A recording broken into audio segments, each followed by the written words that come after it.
साथियों नमस्कार। जैसा कि हम पढ़ रहे हैं इंडियन इंग्लिश राइटर्स, उसमें आज हम पढ़ने वाले हैं अमिताव घोष के बारे में। ठीक है, अमिताव घोष जो हैं उनका जन्म हुआ है 11 जुलाई 1956 को कलकत्ता में। ठीक है, और नेशनलिटी इनकी इंडियन है, जो बंगाली ओरिजिन हो गया। वर्तमान में यूनाइटेड स्टेट में सेटल है ये। ठीक है, तो इसका मतलब ये हुआ कि ये डायस्पोरिक ऑथर हैं, यानी वो लोग जो पैदा भारत में और विदेशों में रहते हैं तो उनको डायस्पोरिक बोलते हैं। ठीक है, अब देखिए जैसे इनका राइटिंग जो है इंग्लिश में, वो इंग्लिश लैंग्वेज में हिस्टोरिकल फिक्शन लिखते हैं, पोस्ट कॉलोनियल नैरेटिव्स हैं और क्लाइमेट चेंज के बारे में इनका मुख्य मुद्दा जो रहता है। तो इनके बारे में ये जो जानकारी है, जैसे हिस्टोरिकल फिक्शन और पोस्ट कॉलोनियल नैरेटिव, यानी जैसे आज़ादी के बाद की जो बात है वो ज़्यादा लिखते हैं, और क्लाइमेट चेंज इनका मुद्दा है। ठीक है, जॉनर जो है इनके वो नोवेल लिखते हैं, हिस्टोरिकल फिक्शन हो गया, साइंस फिक्शन हो गया, असेज हो गया, नॉन फिक्शन हो गया, वर्स नैरेटिव हो गया। ठीक है ना, यानी वर्स नैरेटिव मतलब पोइटिक तौर पर वो कोई नैरेटिव जो है, कहानी जो लिखते हैं। ये इबिस ट्रियोलॉजी के लिए जाने जाते हैं। ठीक है, तो इसमें जो 3 प्रकार की जो किताबें हैं उसके लिए ट्रियो यानी ट्राई बोलते हैं ना, 3। जैसे ये हो गया द शैडो लाइन्स के लिए क्लाइमेट फिक्शन, जो गन आइलैंड जो है इन्होंने लिखे हैं, तो वो आगे अपनी डिटेल से उसको पढ़ने वाले हैं। ठीक है, फिर देखिए इनके लाइफ के बारे में।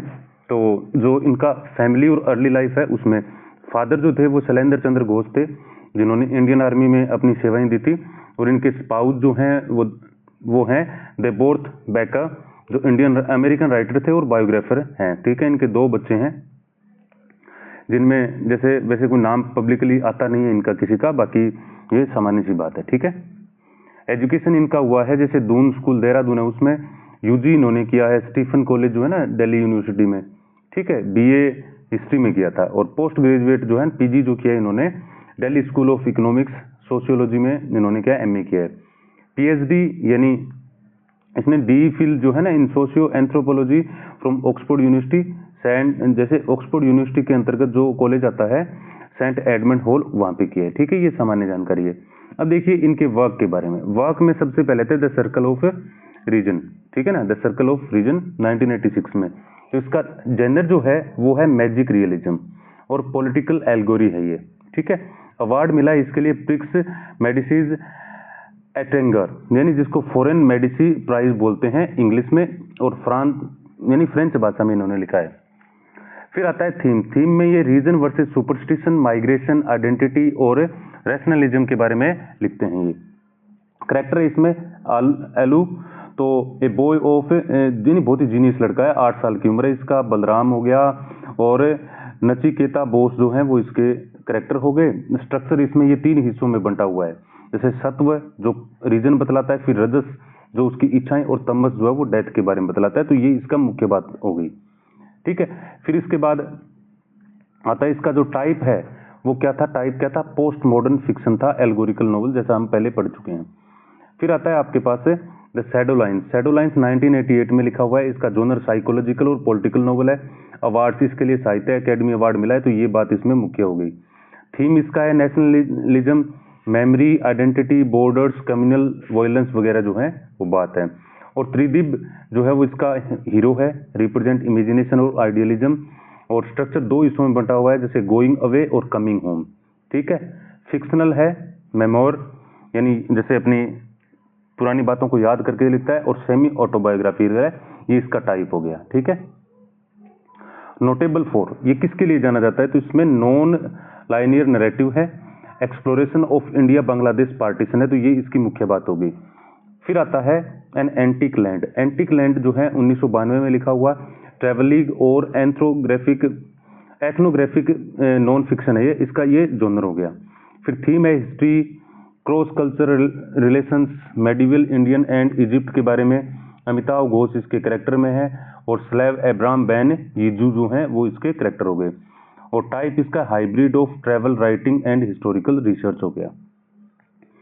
फिर है द कैलकटा क्रोमोसोम 1995 में, साइंस फिक्शन के बारे में, थ्रिलर के बारे में। अर्थर सी क्लार्क अवार्ड, ये मुख्य बात हुई। थीम इसका मेडिकल हिस्ट्री, मिस्ट्री और अल्टरनेटिव साइंस के बारे में। सेटिंग इसकी कलकत्ता में है, और मुरुगन एंटर जो है वो इसके करेक्टर हैं, और स्पेकुलेटिव फिक्शन और हिस्टोरिकल फैंटेसी जो इसका टाइप हो गया, ठीक है। फिर इसके बाद आता है द ग्लास प्लेस, ये 2000 में लिखा हुआ है, हिस्टोरिकल फिक्शन है, थीम कॉलोनियलिज्म, एम्पायर और डिस्प्लेसमेंट और लॉयल्टी के बारे में है। प्रोटागोनिस्ट इसका है राजकुमार, जो कि ऑर्फन लड़का है, टिम्बर मर्चेंट में बदल जाता है, यानी टिम्बर मर्चेंट बनता है बाद में। सेटिंग इसकी बर्मा, मलया और जो भारत का जैसे ब्रिटिश शासन के दौरान जो भारत था ना, उसकी कहानी है ये। स्पेन यानी जो अवधि है वो है from fall of the Konbaung dynasty, यानी काफी प्राचीन बात है ये। जो कब की बात है? वर्ल्ड वॉर सेकंड के बाद की बात, जैसे अपने देखें, यानी उस डायनेस्टी के बारे में, जो साम्राज्य था वो कौन सी डायनेस्टी, जैसे राजपूत हैं, मुगल हैं, ऐसे जो थे ना, उसके हिसाब से। और टाइप जो इसका फैमिली सैग और वार नोवेल, इसके बारे में बात है ये। फिर है हंग्री टाइड। हंग्री टाइड में जैसे इकोलॉजिकल फिक्शन है, थीम इसका ह्यूमन नेचर कन्फ्लिक्ट है, लैंग्वेज आइडेंटिटी और इकोलॉजी के बारे में। प्रोटागोनिस्ट इसमें फकीर, इलिटरेट फिशरमैन है, कनाई दत्त है, वो ट्रांसलेटर जो भी बात है उसको ट्रांसलेट करता है। सेटिंग इसकी है सुंदरबन, जो बांग्लादेश, जो बंगाल डेल्टा में पाए जाते हैं वो। क्लाइमेट फिक्शन है और कल्चरल एनकाउंटर नैरेटिव के बारे में आपको बतलाता है। फिर आता है सी ओ पॉपीज, इसमें क्या है, ये जैसे जो ट्रियोलॉजी थी ना, ईबिस ट्रियोलॉजी, उसमें वो जैसे 3 है, ठीक है, 7 नंबर पे ये 3 है, तो पहली ये है। हिस्टोरिकल फिक्शन है, ओपियम ट्रेड के बारे में, अफीम के बारे में, कॉलोनियल एक्सप्लॉयटेशन, कास्ट माइग्रेशन के बारे में। कैरेक्टर इसके है दीति, कैलवा और जैकरी रेड और नील, ये हैं। इंडिया और चाइना जो 1830 के दौरान थे वो हैं, और मैरीटाइम एपिक कहते हैं इसको, ठीक है। दूसरी इसमें आती है रिवर ऑफ स्मोक, जो 2011 की बात है, सेकंड बुक है, तो ये ध्यान रखने वाली बात है। हिस्टोरिकल फिक्शन है, trade, colonial bureaucracy, cultural hybridization के बारे में है, और इसकी सेटिंग है कैंटोन चाइना में। बैरम मोदी जो एक पारसी मर्चेंट है, रॉबिन चिनेरी, ठीक है, ये इसके करेक्टर हो गए। और टाइप इसका है सीक्वल, क्योंकि उसके बाद आ रहा है ना सीक्वल हुआ, ये ट्रेड फिक्शन के बारे में, व्यापार के बारे में है। और तीसरी इसमें आती है आपके पास से फ्लड ऑफ फायर, ये तीसरी किताब हुई उसकी। हिस्टोरिकल फिक्शन है, first opium war, British imperialism, displacement के बारे में। जैकरी रेड और केसरी सिंह इसमें है, और मिलिट्री नैरेटिव के बारे में है ये, ठीक है। फिर आता है 10वां गन आइलैंड, जैसे हमने देखा था, वो उसका मुख्य काम था इको फिक्शन और क्लाइमेट फिक्शन के बारे में है। Climate crisis, migration, folklore versus science, ये बहुत अच्छी बात है ये।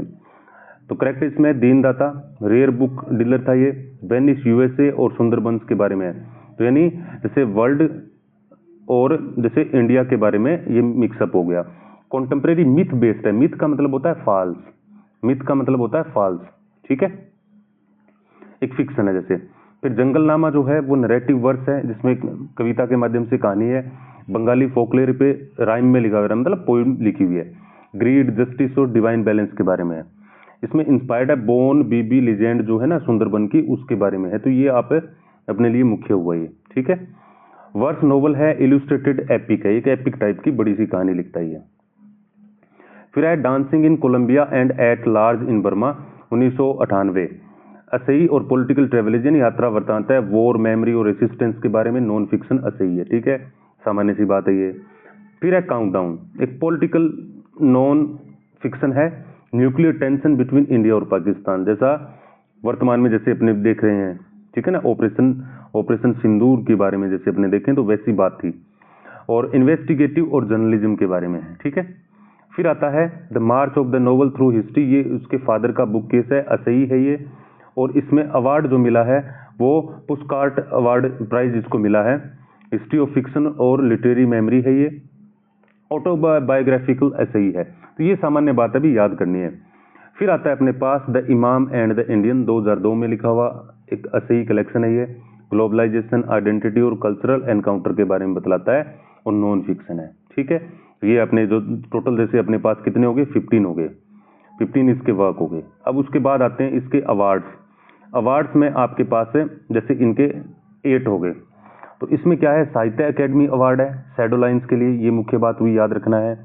और जैसे प्रिक्स मेडिसीज एट्रेंगर जो है वो मिला है द सर्कल ऑफ रीजन के लिए। अर्थर सी क्लार्क अवार्ड ये कैलकटा क्रोमोजोम के लिए। जन्नाथ अवार्ड जो है वो यानी 54 यानी 54वां 2018 में मिला इनको, तो मुख्य बात ये ध्यान रखनी है। पद्मश्री 2007 में मिला है। डैन डेविड प्राइज ये भी मिला है। और जैसे पुस्कार्ड प्राइज जो है ना, ये किसके लिए, कौन से नोवेल के लिए, the March of the novel through history इसके लिए मिला है, और आनंद पुरस्कार है इनको मिला है। तो ये इसके 8 जो इनको अवार्ड मिले हैं, ये याद रखने हैं, ठीक है। अब हम देखेंगे कि जैसे आप, ये अपना टॉपिक है, ये इस वाला पूरा हो गया, तो आप है ना इसको शेयर करिएगा अभी ज़्यादा से ज़्यादा, ठीक है ना, ज़्यादा से ज़्यादा शेयर करें, ठीक है। इसी के साथ थैंक यू वेरी मच, धन्यवाद।